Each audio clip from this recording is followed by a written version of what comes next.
Good evening to you wherever you are. Good morning, good afternoon, depending on the time you watch the program.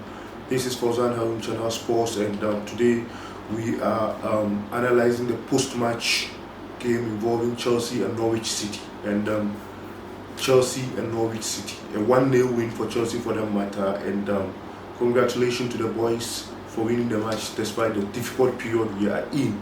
Despite the difficult period we are in, because we are struggling to get points. That's why I'm saying we are in a difficult period. But be that as it may, Frank Lampard and the boys were able to give us the 3 points. Before I start the program, if you are new on today's show, please do subscribe to the channel and hit the notification bell. Touch the subscribe button first. After you touch the notification bell, after you share the program, give it a thumbs up if you enjoy it at the end of the show, and then we go on and share it as well. Yeah, it was an entertaining match, though quite boring for Chelsea in terms of attack, if I may say that. Quite boring for Chelsea in terms of attack. We were passing again. The problems that I said and highlighted in our previous games is still there, despite the fact that we won 1-0. Somebody will say, come on, we won 1-0, let's put all talks aside. No, we have to talk and we'll analyze our problems so that we improve. As I keep on saying, we are preparing to have to mount a challenge next season against Manchester City, Liverpool, and probably Manchester United coming up strongly now. So we need to cross all our T's and dot all our I's. Cross all our T's and dot all our I's, so that we do what? We get the maximum results and happiness that we are used to as Chelsea fans. And let me look at the lineup that paraded in the match yesterday. We have Kepa in post, Aspilicueta there for us. We have Rudiger, Zuma, and I like that partnership, Rudiger, Zuma, because the reason is that both will help more in terms of aerial defense, defending in the air. Yeah, that's why I'm not in love with Christensen. His defense in the air is suspect. That's why I really prefer this partnership to him, or Tomori with any of these two guys. I would prefer them. Tomori, despite the fact that he's short, he's able to do well and distract attackers with respect to the way and manner in which he defends. Maybe he learned it in a special way. Despite his height, you can see that he's able to defend effectively whenever the need arises for in matches against Chelsea. We also have Marcus Alonso, who had also an excellent game with excellent crosses. His cross led to he gave a cross to Pulisic, and then Pulisic crossed and for Olivier Giroud to head for the only goal of the match. So the assist was through from Pulisic, a fantastic player for that matter, but the initiative was from Alonso in the first place. That led to the goal. We also have Loftus-Cheek in midfield coming in, starting in this game. Jorginho, Kovacic, William, Giroud, Pulisic. And I could see that in this game, Lampard decided to use those guys with height, because you see Alonso in there, Rudiger, Zuma, Aspilicueta, though not tall but not too short either. We also have Jorginho, not too tall, Kovacic, not bad in terms of height, Willian, short but good on the offensive, Giroud, masterclass in terms of height. And then in the forward we have Willian, Giroud, and then Pulisic. So this was the lineup that was on display last night against Norwich City, and we had some cool game again, but lack of threatening up front. We were passing sideways. The problem that I highlighted in our previous games still exists. We were passing sideways. Instead of us to concentrate and attack them, we were passing sideways, which is quite unnecessary. Manchester, the difference, you see that the difference between how Manchester City and Liverpool plays in comparison to how Chelsea plays. You see, Liverpool and Man City do attack, they don't pass sideways. But we are fond of passing sideways, pass sideways to this side of the field, to that side, and then back to Kepa, which is a waste of time. even quite surprising, even when Chelsea is down, the scoreline is not kind to us. Like we will be down 1-0 or 2-0 or 3-0, 3-0, just like in our last game against Sheffield United. Still, we were passing sideways instead of us to pass up front. Or when we get to near their 80, we should try to balloon a shot. Probably luck could smile on our face for a goal to come. We don't do. We try to pass around, which is not helping us. That is all like us. Let me go to touch a little bit on the individual performances.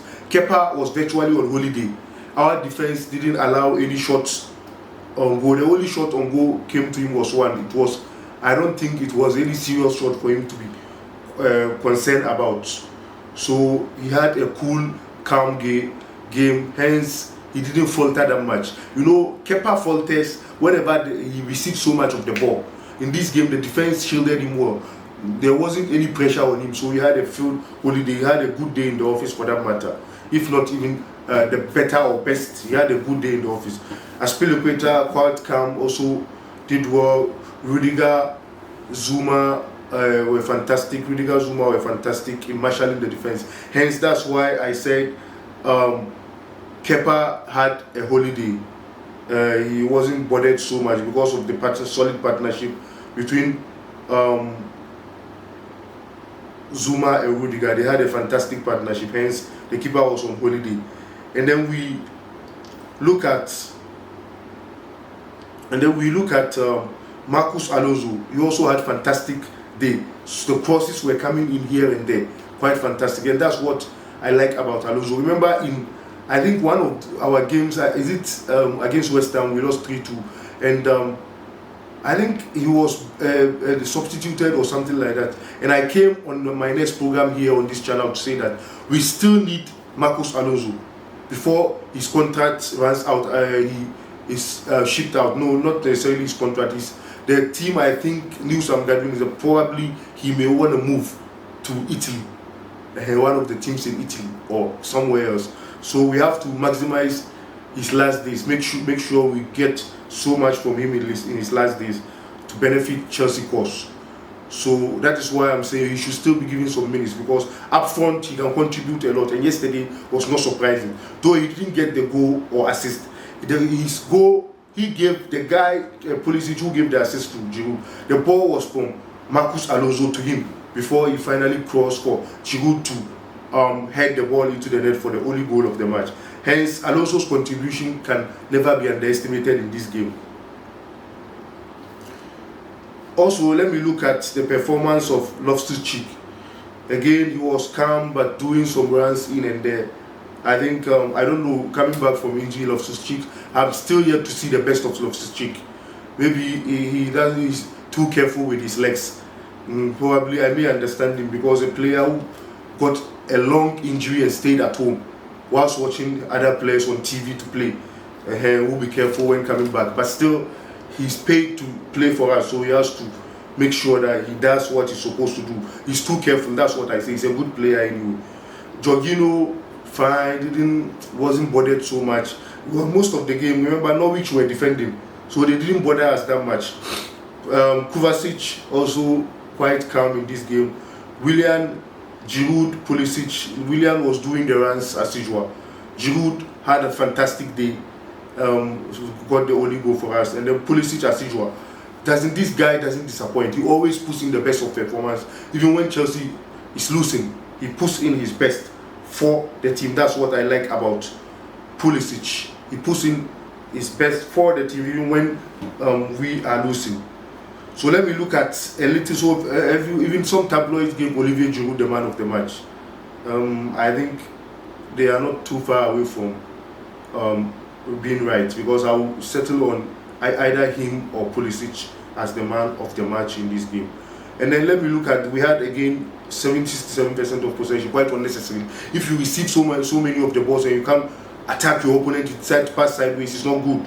I still insist. I will keep on repeating this mistake in my shows till Chelsea rectify that mistake, because they are passing too much sideways. They have to pass up front and attack the opposing team.